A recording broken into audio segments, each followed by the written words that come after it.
Alright, so far this is the third game. I've watched 2 other ones. In the first one, you did a great job of making enough workers and putting them in the right places, but you had a ton of idle workers and you didn't spend your money at all. Composition-wise, it seemed good. You were making basically Marines, Marauders, Tanks, and Vikings in a TVT, and that's just kind of what you want to make. I would prefer just Tanks and Marines and Medevacs with nothing else, and just use scans for vision, like a lot of scans for vision. But adding Vikings and trying to use them, more power to you. You're probably don't want to be adding Vikings at this point. Maybe you want to get one if you're going to do a 1-1-1 tank push or something. But Vikings in general they're like Hellions and Ghosts and Ravens. They're a unit that unless you micro it, unless you watch it and really use it actively, it's gonna suck. By default, it sucks, and you can make it good if you pay a lot of attention to it. Again, this game you basically lost already because it's 7 minutes and you have 22 workers. So you didn't mark this game for review, so I'm not surprised that you didn't do a great job of your macro. I'm not criticizing. I'm just saying we learned StarCraft in phases, because if you focus on the whole game all at once, you're not going to improve in any one specific area because you're thinking about too many things at once. So we got to think of one thing and do that one thing every single time. And then if we can do that one thing every single time, we add a second thing, and we do that second thing every single time. And then when we can do that, then we add a third, and then we add a fourth. So do things one at a time and measure yourself every single game and make sure you're doing them and that kind of stuff. So this is the exact same build in a third game in a row. I like that you're doing the same build over and over and over, but at 10 minutes to have 2 bases and only 30 workers is really, really sad. Your army size at 10 minutes is 2,000 with no upgrades except for siege mode and a bunker, so 2,300.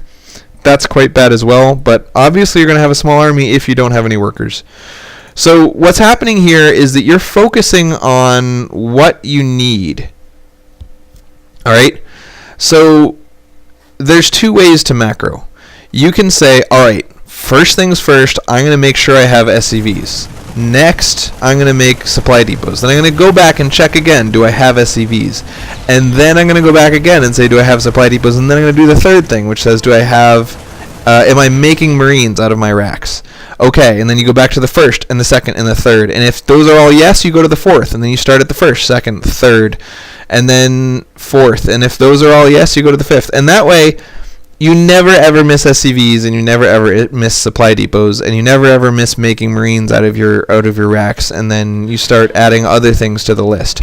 And you have to start that list over every time you do a single action. You start the list from the beginning. You say, okay, am I making SCVs? Do I have the supply depots? You look up here at your supply. Do I have any idle workers? Am I using all my buildings? Okay, good. Now I need to look at my money and say, do I need another building? Yeah, I add another building. Now I've done one thing. Go back. SCVs. Supply depots, using my buildings. Do I need another building? Probably not. SCVs, supply depots, using your buildings. Alright, do I have enough scouting information? Yeah, I think I do. Okay, SCVs, supply depots, using my building. Like that. I really think getting this checklist in your mind and just doing it constantly all the time is the most important thing about StarCraft. Anytime, like right now, let's try to camera lock you and find out what you're doing. So right now you're not making an SCV. That means for at least 34 seconds straight you haven't looked at your command center.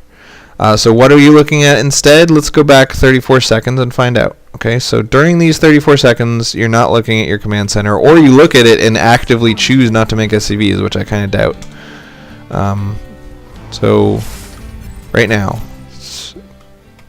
what are we doing? We're like, okay, I got to do something at my starport, something at my rack, something at my factory. I got to move my Marines around.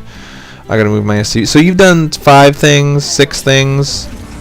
So you just selected your factory, now your racks, now your supply depot, now your building. Okay, so now you built SCVs. If you do the checklist, it's like this, then this, now this again, now this again, now this, now this again, now this again, now this, now this, now this again, this again, this and this. You want to check your command center 800,000 times, because every time you do anything, you check your command center.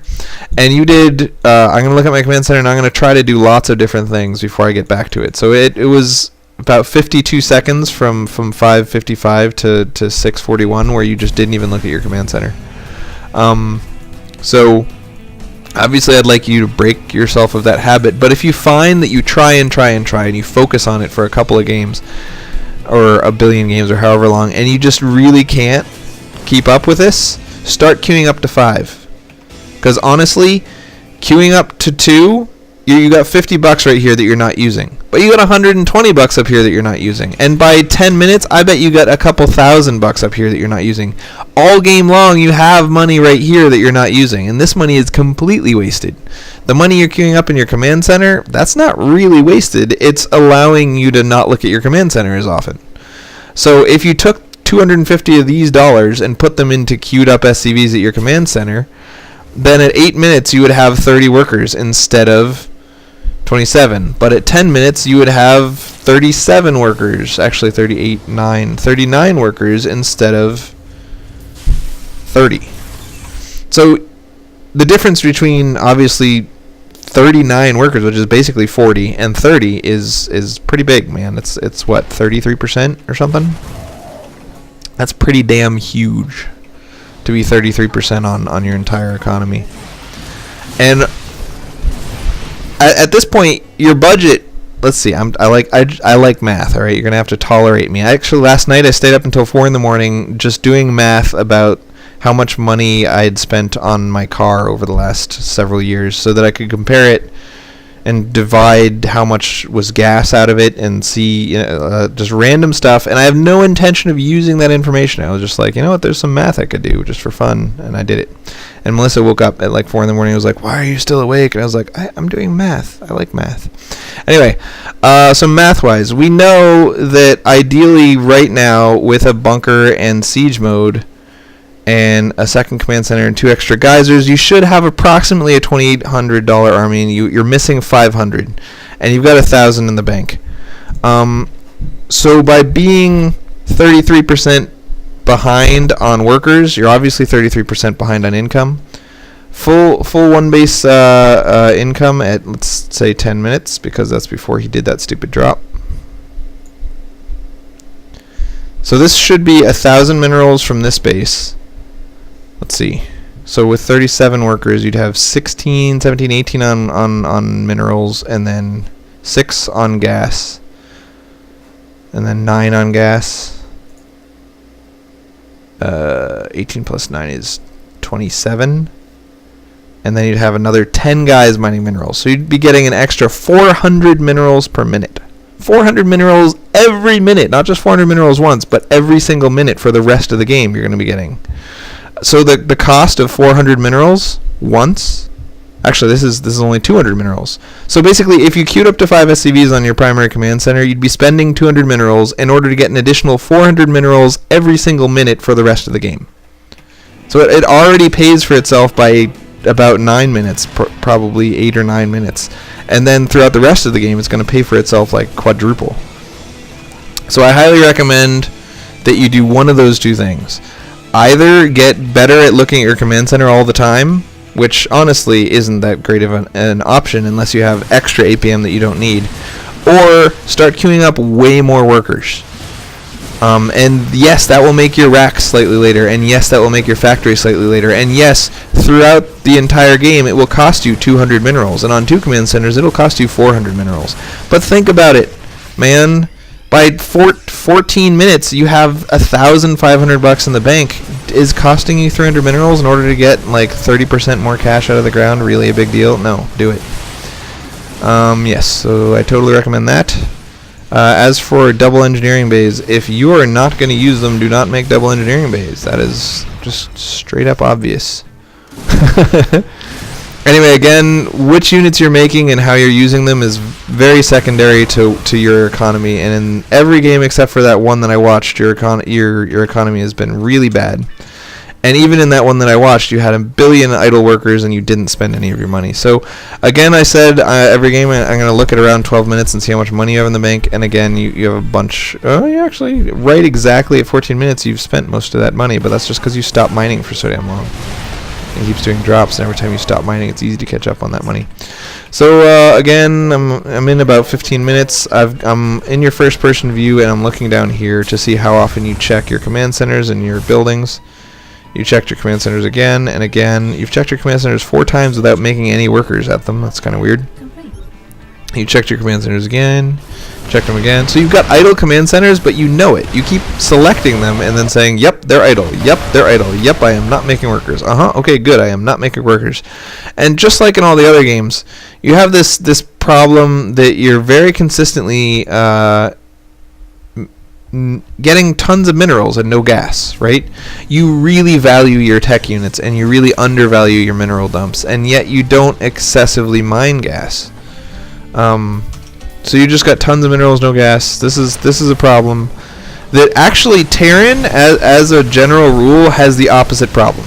Terran tends to get way too much gas and not enough minerals because Marines are our best unit, and Marines cost only minerals and racks cost only minerals, and so people see that their minerals are getting high, they throw down a bunch of racks. Then they see their minerals are getting high, they make a ton of Marines. So at the end of basically every game I will ever play, I usually have 1,000 or 5,000 gas that I just can't spend because Marines are so important.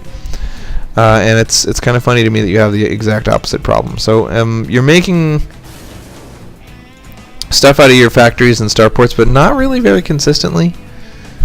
And you're really prioritizing this stuff over making multiple racks. And in TVT, Marines are crazy important. Actually, in all 3 matchup, Marines are crazy important. I feel like you're not playing the same race as me because Marines are so fundamental to how Terran works that if you're not making a lot of Marines, you're not really playing the same race as me. You can obviously play Terran without Marines, but then you need Hellions. You need something to dump them minerals into. Oh, it's 18 minutes in. Sorry, I wanted to look at this. So, yeah. So, you're like army, macro for a half a second. You notice how this is going out? Every time you bring up a production facility, it only stays visible for a fraction of a second, which is obviously awesome. That's exactly how a pro macros, right? The problem is that you're like, do stuff, bring up one of my 5 production buildings, right? And then do stuff, bring up one of my 5 production buildings. Do stuff, bring up one of my 5 production facilities. Like, you need more production facilities in general, but you also need to be selecting all of them when you go through your macro cycle. I don't know how you're keeping your gas low playing like this. It's so weird. I guess you're like queuing up units at your factory and starport, maybe?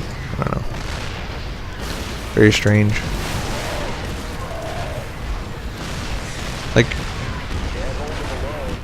I think it's too late into the game to be looking at that, but the point I'm trying to make is that by hotkeying these guys into all different groups, you're ending up with idle starports and factories for a long time, and that's really bad because starports and factories have the capacity to spend so very much money that by leaving them idle, you're kind of like, I don't know, screwing yourself.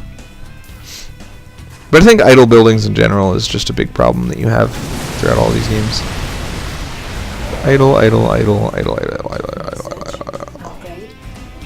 And this comes from your late game focused. You're trying to get a big economy and a big late game army, and you're doing it wrong. You're getting a tiny army because the most important part of getting a big army is making enough workers, and you're not doing that properly. But then you're getting double upgrades. You're getting Vikings and Banshees and tanks, and you're turtling until 15 minutes, and then you're taking a third and pushing. Like you're really focusing your attention on, I want to be strong in 2 minutes. I want to be strong in 4 minutes. But there's never a specific second within the game where you're like, all right, this is that time that I've been planning for the last 5 minutes. Now I am strong. Now I'm gonna win. Like.